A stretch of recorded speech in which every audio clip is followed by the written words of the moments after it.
নমঃ শিবায়। বন্ধুরা, এখন চলছে শ্রাবণ মাস, আর শ্রাবণ মাস মানেই দেবাদিদেব মহাদেবের ভক্তির মাস।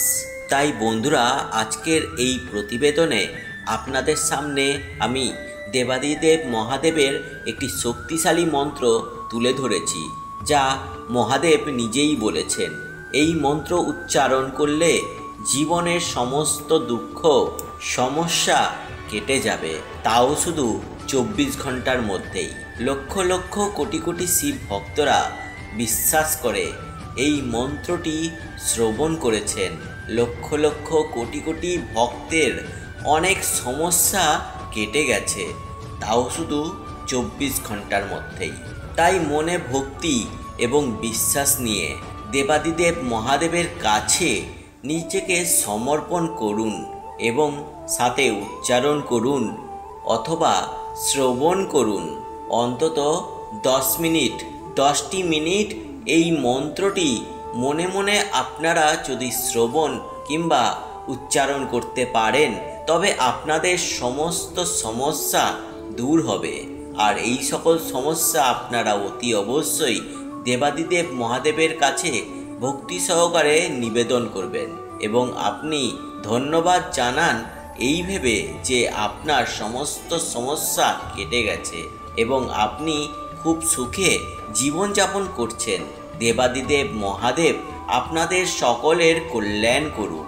ওম নমঃ শিবায়। বন্ধুরা, এখন শুরু করছি আজকের এই মহামন্ত্রটি। তবে তার আগে বন্ধুরা, আপনাদের কাছে আমার একটি ছোট্ট অনুরোধ, আপনারা অতি অবশ্যই এই মন্ত্রটি কম করে 108 বার শ্রবণ করুন। কারণ আপনারা যদি এই মন্ত্রটি অর্ধেক রাস্তায় গিয়ে ছেড়ে দেন, তাহলে এর সুফল আপনারা পাবেন না। আপনাদের অন্তত 108 বার শ্রবণ করতেই হবে। এইভাবে সারাদিনে 1টি বার শ্রবণ করুন। এই মহামন্ত্রের পুণ্যফলে আপনাদের দুঃখ দারিদ্রতা কাটবে, সমস্ত সমস্যার সমাধান হবে। আর বন্ধুরা, এই ভিডিওটি থেকে যদি আপনারা একটু উপকৃত হয়ে থাকেন, তবে ভিডিওটির শেষে অতি অবশ্যই একটি লাইক করেই দেবেন এবং কমেন্টে হর হর মহাদেব জয় শিবশম্ভু লিখেই দেবেন। আর শেয়ার করে দেবেন আপনার নিকটবর্তী আত্মীয় স্বজন ও বন্ধু বান্ধবদের সাথে। এর ফলে ওনারা উপকৃত হবেন এবং আপনাকেই ধন্যবাদ জানাবেন। আর এই চ্যানেলে নতুন হয়ে থাকলে কিংবা চ্যানেলটিকে এখনও সাবস্ক্রাইব না করা থাকলে অতি অবশ্যই সাবস্ক্রাইব করে পাশে থাকা বেল আইকনটি অল নোটিফিকেশনে ক্লিক করে দেবেন। এর ফলে এই রকমই পূজাপাঠ রিলেটেড এবং মন্ত্র রিলেটেড উপকারী ভিডিওর নোটিফিকেশান সবার আগে আপনার মোবাইলে পৌঁছে যাবে এবং আপনারা সবার আগে সেই ভিডিওটি দেখেও নিতে পারবেন। আসুন বন্ধুরা, শুরু করছি আজকের দেবাদিদেব মহাদেবের সেই শক্তিশালী মন্ত্রটি। জয় শিবশম্ভু। মন্ত্রটি হল ওম ऐं ह्रीं क्लीं नमः शिवाय। ओम ऐं ह्रीं क्लीं नमः शिवाय। ओम ऐं ह्रीं क्लीं नमः शिवाय। ओम ऐं ह्रीं क्लीं नमः शिवाय। ओम ऐं ह्रीं क्लीं नमः शिवाय। ओम ऐं ह्रीं क्लीं नमः शिवाय। ओम ऐं ह्रीं क्लीं नमः शिवाय। ओम ऐं ह्रीं क्लीं नमः शिवाय। ओम ऐं ह्रीं क्लीं नमः शिवाय। ओम ऐं ह्रीं क्लीं नमः शिवाय। ओम ऐं ह्रीं क्लीं